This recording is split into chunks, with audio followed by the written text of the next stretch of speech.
Hi, everyone. Welcome to Financial Insights. I'm Linda, your accounting coach. So, March Madness is finished.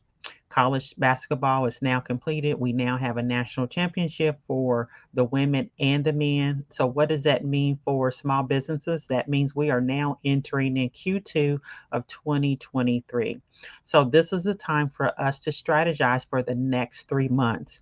We've all heard in the news how inflation, labor shortages, supply chain, and just consumer habits is affecting every business. Some business sectors are doing great and some not so great. So, with Q2, spring is coming.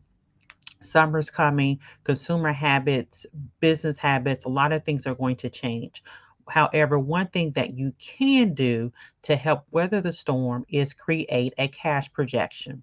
Cash projections, I'm going to keep it pretty simple. There's two parts to a cash projection. Number one, you're predicting what cash is coming in, and number two, predicting cash going out. Pretty simple. And when you're predicting cash coming in, you want to make sure you're including, if you're going to receive a loan, you want to include those proceeds. If as a business owner, you're going to invest some of your own funds, you also want to include that in your cash projections. Also, if you are a service based business, you want to include payments that are actually going to come from your customer, not the invoice, but the actual cash payments that are going to come through. If you're product based, you want to predict that those sales that are actually going to be hitting your bank account. And then predicting cash going out, you want to definitely make sure you're including rent, utilities, staffing, definitely marketing. Also, you want to go back and look at last year. You want to include expenses that you pay quarterly or sometimes annually around this time. I see that a lot. A lot of times those things are get missed because they are not reoccurring each month. And a lot of times it's a surprise to a lot of small businesses. So you want to make sure you go back and look to see if there's anything that's quarterly or annually that's going to come up in the next 3 months.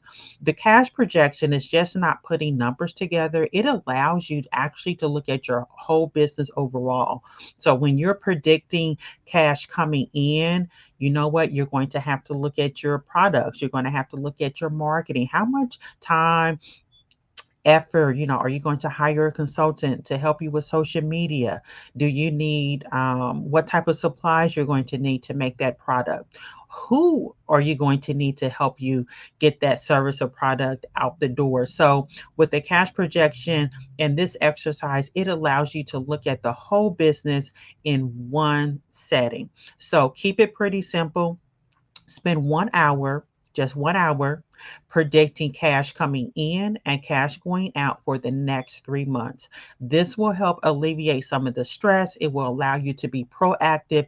It will actually allow you to plan because if you run across something, so for instance, maybe it's a supply issue, at least you know up front and you can actually plan for that and have some other options on the table. So, once again, take this week, take 1 hour, strategize, write out your cash projections for the next 3 months. And I'll tell you, just keep it pretty simple.